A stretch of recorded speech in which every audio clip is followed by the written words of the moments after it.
Welcome to Beyond the Blockchain with Scott Tyndall, a discussion of blockchain technology, cryptocurrency, and why it matters to you. Hey folks, welcome into the show. Thanks for joining us tonight, as we do every Wednesday night at 7 p.m. here on 106.5 FM Talk. And if you're listening to this on the podcast, we appreciate you listening in as well. I think we got a really fun show for everyone today. I know I'm really excited. We've talked a lot about decentralized wireless and what we call DY, and we've talked about the various different projects. And today we'll get a chance to visit with Joey Hiller, who is from the Helium Foundation, and he will be able to tell us a whole lot more about the practicality of the Helium network, of the sensors, and ways that we can all deploy those. So hope you'll stick around and listen to Joey here in just a few minutes. I had a chance to meet him when I was in Austin a few weeks ago, and I think everyone here is going to be really excited to hear from him, and it's going to be a pleasure for us to get to have him on the show. But let's jump into a little bit of the headlines. You know, here on the Gulf Coast, we're all thinking about the storm that's happening down in Florida. We've been through those, and we've lived through those, and it's a pretty tragic situation down there. And so, any of the kind of stories we talk about today are kind of all, muted a little bit by our friends down in Florida and what they're going through. There's actually, some pretty interesting projects in Web3 that are related to weather as well. And, we'll talk about that some with Helium and some of the weather data. And there's some new weather projects coming out. Normally Johnny's on with me, and he and I can bounce around those, and you get Johnny's good idea on how he feels about some of these weather projects. I want to remind everybody that you are able to call in and text in. We'd love to have you. It's join us on the text line. And also, we'll take your questions on Twitter at the back half of the show as well. Also today in the news, with crypto news, we talk a lot about this show, on this show, about being cocktail party dangerous, knowing just enough to know to get you through the conversations you may be having at work or, at a party somewhere. You're going to hear the name Do Kwon. It's the co-founder of Luna, and he's now wanted, I believe, in about 190 different countries. So Interpol's on the lookout for him. Meanwhile, he's posting on Twitter about how he's not hiding and he's not running. So you will probably hear about that. That'll be a question people ask, because a lot of people immediately when they start talking about crypto and Web3, they want to get straight into the what makes things juicy, which is a lot of time criminal activity. And so that's unfortunate. But like we talked about, there's no more criminal activity in this space than any other space. It's just a lot more visible when it happens over here. Here at Beyond the Blockchain, we just want to talk about the good things that are happening and the ways that we're all building together and the things that we can build together. With that in mind, another thing that is happening here locally is we're actually going to have deployment of Helium and Pollen Mobile throughout the community and throughout our businesses. And specifically, one business that I'm launching is called Tram the Town. And I'm kind of taking these Universal Studios trams that my friend Jim Walker has owned, and they're the original trams from Universal, like back in the early 60s. And we're going to take these trams and we're going to put them on the road. We're going to have fun, and we're going to create tours again, a lot like what I used to do with the Ducks. But the interesting thing here is we're going to take 1960s trams. We're going to combine them with modern technology, with audio, visual, Pimp My Ride style. But what we're also going to do is add some of this Web3 technology to it. We'll be able to actually monitor a lot of different information about the tram through the Helium network and the different sensors we're going to deploy, and we'll talk to Joey about that. And we're also going to be able to help monitor the Pollen network as well as we use these trams to help validate the different individual hotspots. And, something that we'll talk about with Joey as well is how this system works, how this network works, and how you as an individual can use your hotspot or your commercial business or your location that has a good line of sight to be a part of this network and help us grow the network, but also the different sensors we can use. And whether that is keeping up with a lost dog or smart water sensors or some of the many other things that we're talking about, I want you to think through all the different ways that these crypto projects are going to start to impact our lives. I know a lot of times we talk about when is this going to be practical, and as well I try and talk about and tweet about or write about is when is it going to be practical, and the answer is right now, every day, even though it doesn't necessarily feel like it. But what we'll be able to do through this show is help you learn when those opportunities do exist and how you can take advantage of them. And then you'll be one of the first ones to get out there in front with some of this emerging technology and really start to transform your businesses. I was actually having a conversation this morning with the mayor of a local community, and we got to talking about the smart meters. And I think a lot of people just don't really understand the full capability. And once they do, I think we're going to see a pretty big, quick shift in momentum toward these IoT smart sensors and the way that our communities are going to move forward in an efficient manner that makes everybody's life easier. There's just no reason not to take advantage of this time and, use these resources and get out on the front edge. We're not going to solve 21st century problems with 20th century solutions. So that's what we're going to have, 21st century solutions. All right, when we come back from the break, we're going to bring in Mr. Joey Hiller, and we're going to talk about Helium and the Helium Foundation. Just a second, folks. See you soon.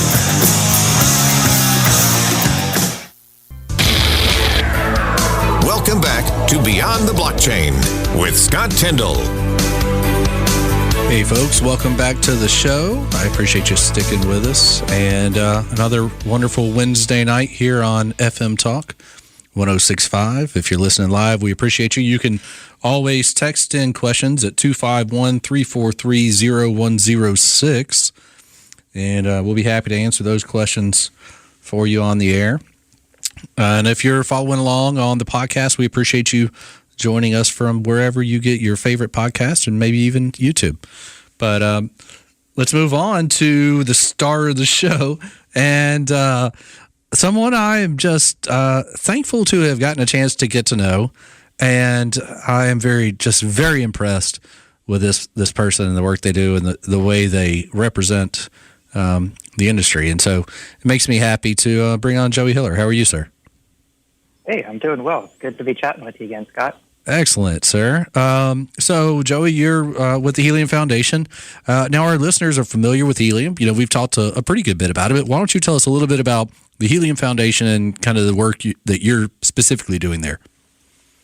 Yeah, so I'm sort of serving as the technical director at the Helium Foundation right now. That sort of translates into touching a whole lot of different parts of the network and how we present ourselves. The Helium Foundation itself sort of has a couple of main things that it likes to oversee. So we involve ourselves a lot with ecosystem development, education and advocacy, oversight of the project, governance processes. So we try to involve our community as much as possible in decision-making needs to happen. One of the fun things that I guess I'll call out is I'm really proud of this, that it's a 501c6. We're a U.S.-based nonprofit, which is fairly unique in the blockchain space. Yeah, I think that's really interesting and something that our listeners really gravitate towards as well. Because we talk a lot about how do you know who you can trust and how do you know who you can't trust. So just to give you an idea, Joey, on how my three rules and why I'm so bullish on Helium and DY is kind of my three rules are this. First off, I want to know that the founders are public, right? Like that's just an important rule for any project I'm looking at all. The second is that they've got a great use case, and they're solving problems. And to me, that's the most important part. And then the third is, are there other people who have gotten on board and are backing them? Because a lot of these VC groups are way smarter than I am, and they've obviously done their due diligence. So if it meets all three of those criteria, then that's the type of project that we like to talk about here. And so this whole idea of just through the time we've been able to visit, getting to know people in the Helium ecosystem, it makes you feel good knowing that you're dealing with real people and you're not just dealing with anonymous usernames out on the internet or ones and zeros all the time. So I think that's a great point that you made. A ton of confusing stuff at you that you can't understand and hopes that you don't ask any questions, right? Yeah, absolutely. I mean, that's one of the giant red flags, Yeah. Well, Joey, with your work there at the Helium Foundation, they're handling the technical side and really understanding the sensors and the mapping. And, I know you sent me a little custom-made mapper, and I appreciate that because I've been just mapping all over town everywhere I go. Just even today, I was mapping this tram route to make sure that I had coverage, and if not, how do I supplement coverage? Can you tell us a little bit about your work there on the technical side and the sensors that you see are coming about that are going to really impact people's lives personally? Yeah, well, I'll kind of add a little bit to your last question as well as answer that question. So I've been sort of a part of the Helium community for a really long time, which is, part of getting to know the team and seeing these are real people and really passionate about building this. While I was part of the community, I built that Mappers project. So I applied for a grant from the Helium Foundation, formerly known as DY Alliance, and built that out just sort of in my free time, mostly while I was on vacation in Hawaii. And then a couple months later, joined the team as a sort of full-time employee. So that product itself ends up being a really useful tool for folks that are trying to understand if the Helium network is a viable option for them when they're setting up sensors or trying to use the network, because they can see the real on-the-ground coverage. It's not simulated. It's truly packets that have gone over the network. And if people want to see that, they can get a real-time look at it by going to explorer.helium.com, right? To get the URL right? So Explorer will show you where all of the hotspots are. Sorry, Mappers. It's mappers.helium.com? That's the one. Yeah, mappers.helium.com. And it's actually a real-time map. So as those hexagons get filled in, you'll sort of see them pop onto the screen. Yeah, and for any of our listeners, if they go to mappers.helium.com, they can probably see a lot of the places that I travel frequently because I keep the mapper with me just about everywhere I go. So me too. Yeah, I appreciate that. When we were in Austin and I saw what you were doing, I was just completely fascinated and I wanted to be a part of that. So I appreciate you introducing me to that concept. And it makes a really big difference when you're looking at your projects that you're laying out from a use case perspective and the different sensors that you're going to need and you're going to use. I mean, for instance, I mentioned this earlier in the show that I was talking to a municipality about introducing, smart water sensors into their community. Well, without the Mappers project, we don't know if we have adequate coverage or not. So that's a huge tool. And hopefully as people learn more about the network and start to look at the different use cases that they want to, put into play for their own personal lives, that they'll be able to use that tool as well. And if we have a gap in coverage, then let's figure out a way to, fix that gap in coverage, because that's a problem that's easily solvable. Yeah. And one of the things that the Mappers tool does really well is gives a sense of the metric of redundancy. So if you click on any one of those hexes, you see all these yellow lines show up, and that's telling you how many gateways are providing redundant coverage to that area. And so it's a really interesting story for people going and using the network. You have to worry about, is this gateway going to go offline? And the cool thing with Helium is because of the density of deployment, 2 or 3 or 4 hotspots could go offline and you'd still be connected just fine, which is a really helpful story for folks evaluating the network. I think that's a really great point, especially if you are a business owner who's trying to decide to invest in sensor technology, to know that you've got that redundant coverage, especially in regards to some of the more time-sensitive sensors that are, being created. Yeah, Joey, one of the things down here that's super popular is seafood, right? If you're familiar with Forrest Gump, we are the home of Forrest Gump. So everything shrimp and everything Bubba, that is us. And so we have a large seafood industry down here. And when I was in Austin, I had a chance to see this prototype that was being developed on this sensor that looks like a sticker, but actually gives us, accurate reading on temperature and whether or not we've breached different temperatures. Is that correct? Am I explaining it right? Yeah, it's really cool. So you're talking about the Nano Things sort of temperature sensor, right? Yeah, that's right. Yeah. So they were actually giving those away. They had big boxes of them at Helium House in New York this past week, and I didn't grab one because I was too distracted having a bunch of other great conversations. But it's the coolest thing. It's probably 3 by 4 inches. It just looks like a shipping label. You tear a tab on that thing, slap it on the side of the box, and immediately it's broadcasting out information about the temperature of that device or its environment. And the cool thing is that any hotspot picks that data up, it's going to relay it back to you. So if you send out a box and somebody leaves it in the back of their truck overnight and it starts getting warm, you don't want to go open up because, shrimp, seafood, that would be a bad thing. Your customer would be upset with you. So this would tell you basically when and where that shipment was delayed and if it went over temperature. I think that is such a crucial tool. I mean, one of my previous experiences has been owning a restaurant, and we were very heavy in seafood. We did po' boys, and so shrimp and fresh seafood was so important to what we were doing. We were pretty fortunate being on the Gulf Coast that we could get it directly from the distributor. But knowing that your seafood is fresh, I mean, that's invaluable for a restaurateur. It's just such a unique tool.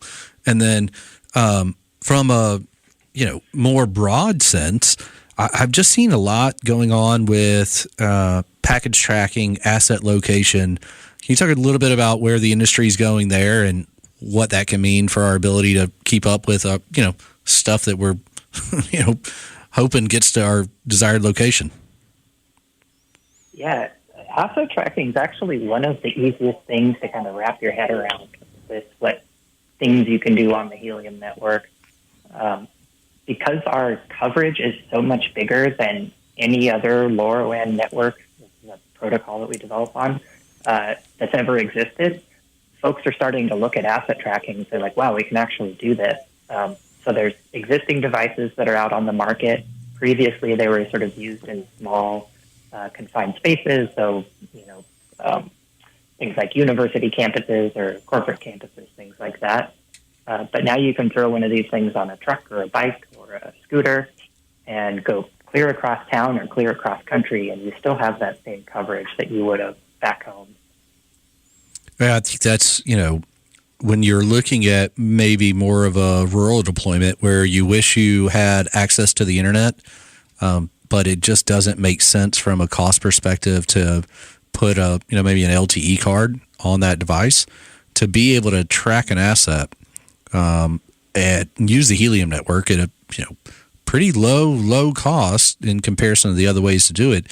Seems pretty remarkable to me, especially considering you could kit out your entire place, whether it was entry and exit sensors to smart water to everything else that you can run on. I feel like you could do a rural deployment and make a pretty big impact pretty fast just by having your own hotspot there, honestly. Yeah, I'd be really curious to poll your listeners and ask how much they thought an asset tracker would cost, because they would probably be surprised at how much you can build one for. So I think I've put together asset trackers personally just with parts you can buy on the internet for about $20 to $30. That's pretty incredible. And then the really exciting thing is that by using Helium's deployment of LoRaWAN, the Helium network, you can transfer all of that data for less than $1 a year. So each packet is really small and costs really little, and it allows for really inexpensive connectivity.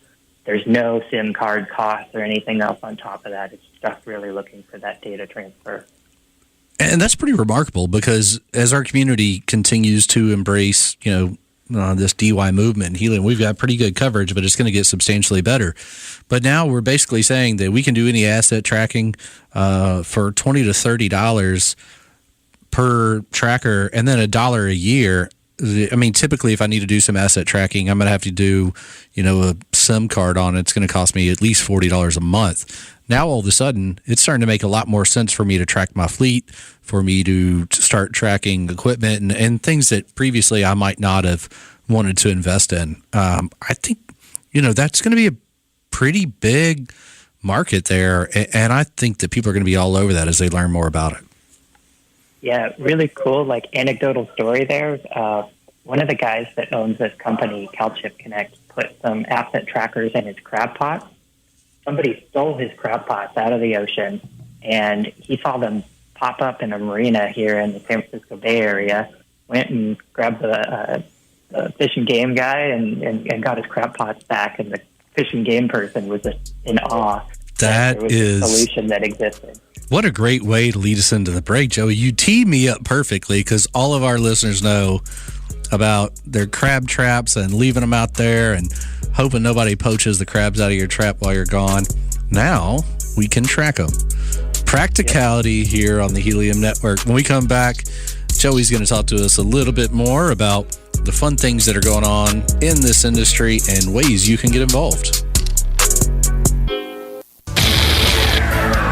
Welcome back to Beyond the Blockchain with Scott Tyndall. Hey folks, welcome back to the show here on 106.5 FM Talk on Wednesday nights live. Got Joey Healer from the Helium Foundation. Joey, I think one thing that's really interesting is people want to ask, when is, blockchain or crypto going to be practical to them? And I think the fact that we're having this conversation on terrestrial radio in a mid-market on the Gulf Coast speaks volumes for the onboarding of non-crypto natives and just everyday folks. What do you think? We all around you, and you don't even realize it. Yeah. So it's just happening all around us. One of the things we've talked about before is, the fact that, we're a major port city here. And, last I saw, close to 80% of all the world's goods are being tracked on the blockchain through, the system that Maersk and their partners are running. So, if you're getting a shipment from Amazon, you're dealing with blockchain already. Yeah, it's pretty exciting stuff. Joey, you're out there on the front lines every day creating new things, which is one of the reasons that I just love following you on Twitter and and watching everything you do.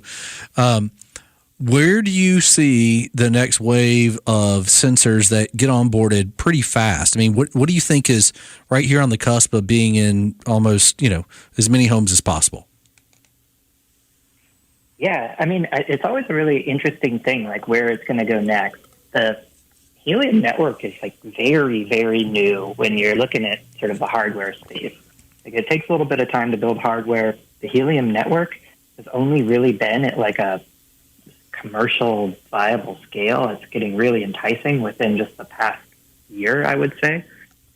So a lot of folks are noticing that and just really heads down on trying to build solutions and leverage the network that just something of this size never existed before. As far as the stuff that I'm excited about, I probably talk about 10 different things in a day.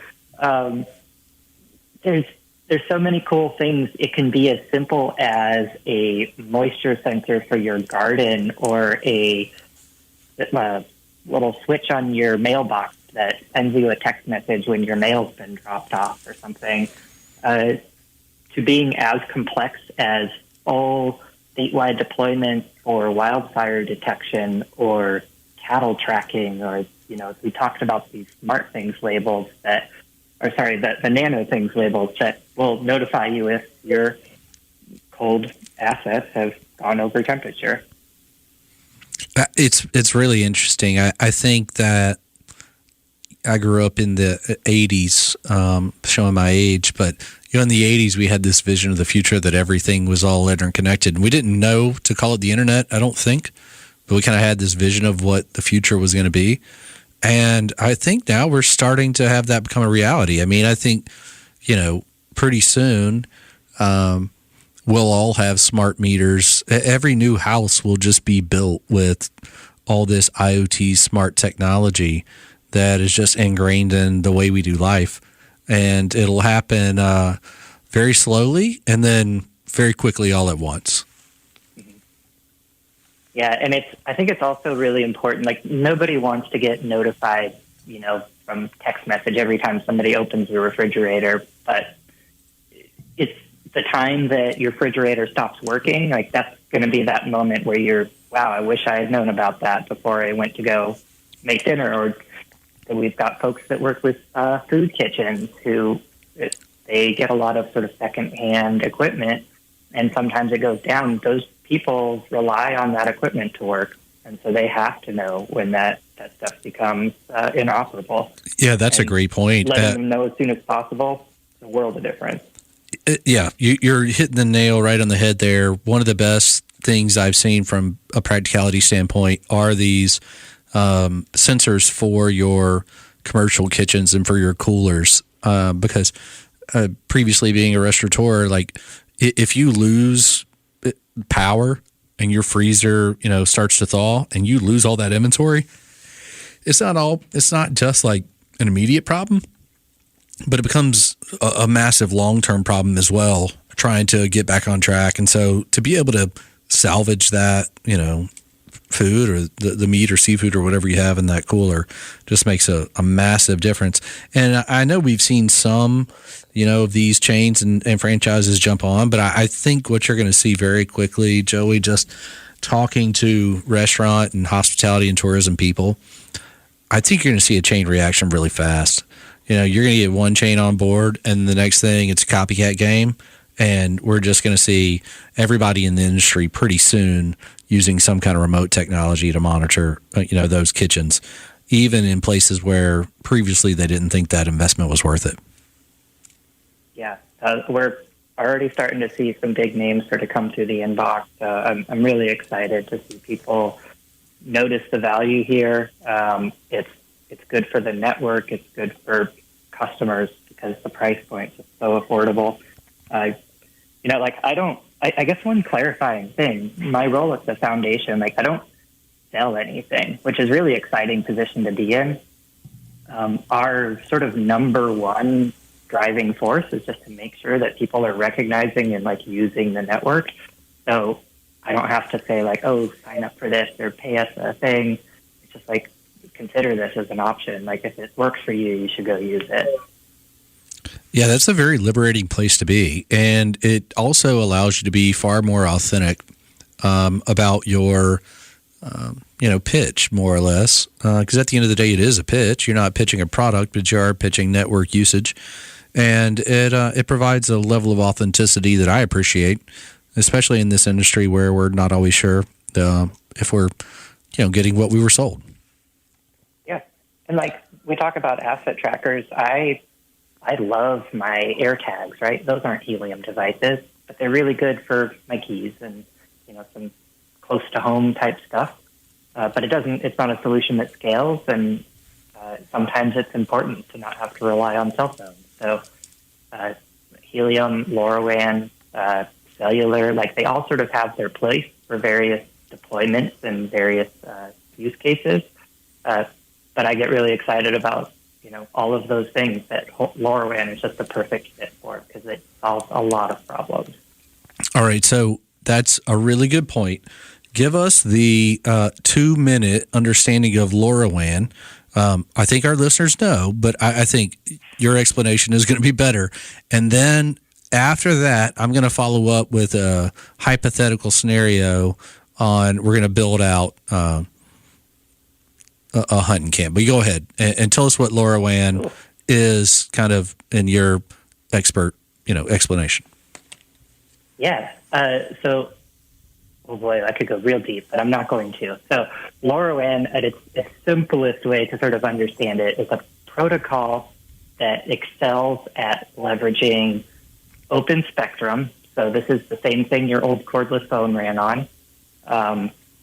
To transfer data over really, really long distances at low power and low bandwidth. So little bits of data that need to go really far on devices that last years or literally forever. I'm building a device right now that has no batteries in it, which is incredibly exciting. That sounds like magic to me. You're talking about a device with no batteries. I'm just going to trust you because you know more than I do about that. All right. So let's talk about this practically, because now I think we're moving into like some practical understanding that I can wrap my head around. So let's say I've got a rural farm or I've got a hunting camp, and I can put up a Helium hotspot, provide LoRaWAN coverage for myself if it doesn't already exist. And now, for maybe $20 or $30 per asset, I can track, any asset I want and know wherever it is. I can know where it is in almost real time for $1 a year, right? Am I tracking all that correctly? And when I say $1 a year, we're talking about a device that is sending data on a pretty high frequency. Yeah. So like what, maybe every to know when it moves, 5 minutes, 10 minutes, an hour? An hour? Oh, yeah, even cheaper. Oh, yeah. So, I mean, with that in mind, I think there's just a tremendous amount of opportunities there, whether you're putting a smart meter on a feed trough, or we've seen that, right, on water troughs for cattle. We've seen some of these smart sensors on ingress, egress on the gates, on the different barns. It gets pretty interesting when you start to think about kitting out, a farm or a ranch just for yourself, because then having that internal network gets really cheap really fast. And what we haven't talked about, because we don't talk much about this, but if they do own their own Helium hotspot, they're actually earning HNT, they're earning rewards for providing this coverage for themselves.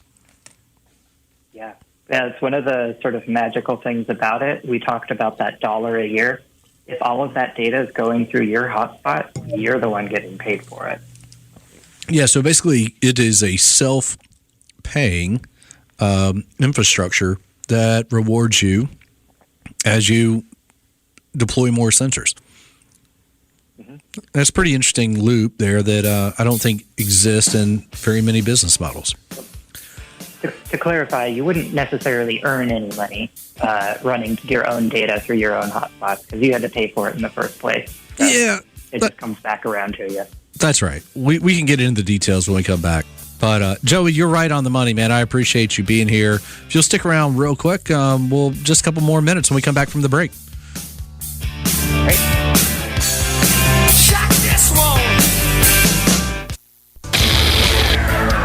Welcome back to Beyond the Blockchain with Scott Tyndall. Hey, folks. Welcome back to Beyond the Blockchain. We're live here on 106.5 FM Talk. And we're joined tonight by Joey Hiller from the Helium Foundation. Joey, we've had a great opportunity to talk about the different practical uses that we are seeing onboarded. Let's talk about ways that people can follow along, learn more, and be a part. What's the best way for people to become a part of the Helium ecosystem? Yeah, so it's a pretty low bar. You can run your own sensors, of course. We talked all about that. You can just get involved in the community. So we have a big channel online where folks come in and chat. And then there's also communities on Twitter and sort of other social media platforms. And then, of course, the biggest thing to contribute is to help build out this global network that we're building. So you can do that by buying a Helium hotspot and setting it up in your home or office at a friend's house. We see folks put big antennas on them and put them really high on their roof. Just extends that coverage even further. We also see people put them in a windowsill and just keep that stock antenna on there, and that provides great local coverage as well. There was actually, you had an ad on for the Deep South Ham Fest, and those folks are my jam. We've got a bunch of hams in the Helium community, and they set up some of the best Helium hotspots that I've seen because they know their way around antennas and they know their RF.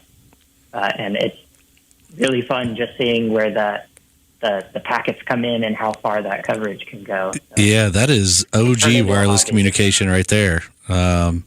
the ham guys, and then I'm sure we got a bunch of CB radio guys, around here as well. That's a great point. And to your point, if people do want to learn more about the Helium network and those deployment things, reach out to me personally.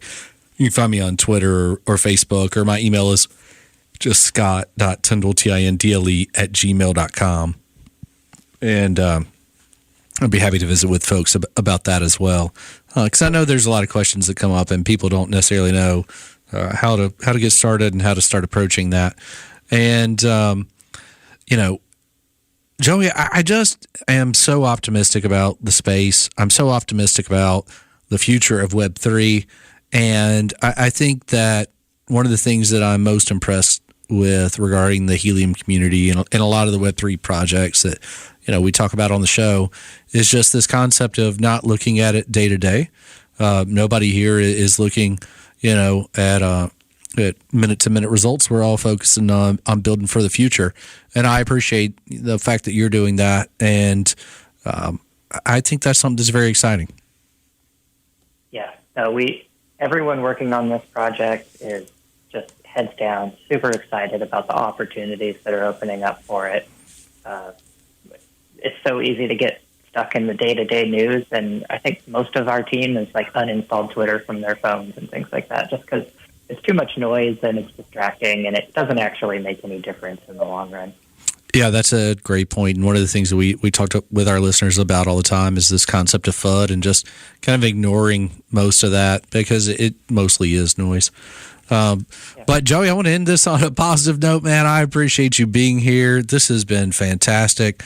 We're going to keep working on some use cases here along the Gulf Coast. And as we get these things deployed, love to have you join us again, in the future. And we can talk, kind of next steps and what further development looks like. I'd love to come on again. This is a blast. And I'll just leave a plug, which is if folks want to follow along, Twitter is a really good spot. If you're on there, I am at @jhiller. And I just posted a really cool thing today about somebody that was building a sensor to predict when an algae bloom might happen. Hey, that matters to us down here on the coast too. Any of these coastal, coastal environmental sensors, I think this is going to be right down our alley. I think we're going to get a lot of participation here and grow the network. Yep, it's primed for it. It's great. All right, buddy. Well, I appreciate you being here, and let's catch up soon. But as for now, go and follow Joey on Twitter at @jhiller, and follow the Helium Foundation, and get involved in the network, and start to meet some of these people, and you'll find that there are actually real people building these businesses, and that's a lot of fun. All right, thanks, Joey. We'll talk soon, my friend. All right, now coming into the show, we've got our friend Tate Richards. Tate, last we talked, we were getting ready. We were talking about Helium, and we were talking about your season, and you had a big match coming up. And it's been a couple of weeks. So for those that don't remember, Tate is our friend, our correspondent. He played for AFC Mobile this summer, and he's a Web3 enthusiast. He understands this in ways that I'm trying to learn because he just gets to speak a different language, being the young fellow that he is. Tate, welcome back into the show. We appreciate you being here. What's going on, man? Hello, everyone. It's been a good couple of weeks. The team's been doing well. Unfortunately, that really big game that we had coming up, I missed out on due to injury, and I'm still currently injured. But I'm almost fully recovered, so that's great. But no, other than that, stuff's been great. Recovery's been great, and the team's been doing well, which, I can only be happy about. And I'm just excited to come back into the team and start making that difference again. That's good, man. Well, we're glad we need you healthy. We need you out there running around and giving us better updates. 100%. All right, so you've been a little banged up, so had a little more time in front of the computer, I guess, other than studying, right? Any updates on Helium? Are you feeling, are we still feeling good about this project? Is this something we still want to pursue? No, yeah, 100%. I still see the validity and kind of also with, I'm not sure if everyone's aware, but there's a game called FIFA that's recently come out again, this year's version. and it kind of just gives me the same kind of feeling. FIFA being such a successful company and successful business with its game, kind of having millions and millions and millions of players. It kind of gives me the same feeling, but a bit more of an in-depth feeling that, with the whole academy aspect of it and stuff like that. Like, it's just such a great project that, it's like FIFA on steroids almost. Pardon? It's like FIFA on steroids, it feels like. Almost, yeah. Like, it kind of just has that, the actual managerial aspect of it. Kind of. Yeah, so down here on the coast, we call that lanyap. It means a little bit extra. Right, it's got that something extra, and good. I'm glad to hear that because I hadn't had a chance to really look into that as much. But I'm glad to hear that you're looking at it, and I think that there's going to be more interest as we get closer to the World Cup this fall. We've got a holiday World Cup, which is going to be weird. Tate, we're going to have a big come together before Black Friday here in the United States. So here in the United States, we have Thanksgiving on Thursday, and then Black Friday is the largest shopping day. But do you also know what's happening on Black Friday this year? No, I don't know. It is the U.S. and England in group play in the Cup. So, oh, really? Yeah, so you got to prepare yourself for that. All right, that's going to be interesting. That's going to be something we keep up with. Unfortunately, fortunate for me, at this given time, I'm still here practicing. Well, unfortunately for us, it's probably not going to be a very close match. So I don't think we have much to worry about here on the American side, but, we're doing the best we can. And, Tate, thanks for checking in. Next time we're going to talk more Footium. We're going to get you healthy so we can talk more about that. And I think we're going to have some pretty good conversations, Tate. I got some interesting folks lined up for next week. I'm just going to tease it there. But as for now, folks, thanks for joining us, and we hope to see you next week on Beyond the Blockchain.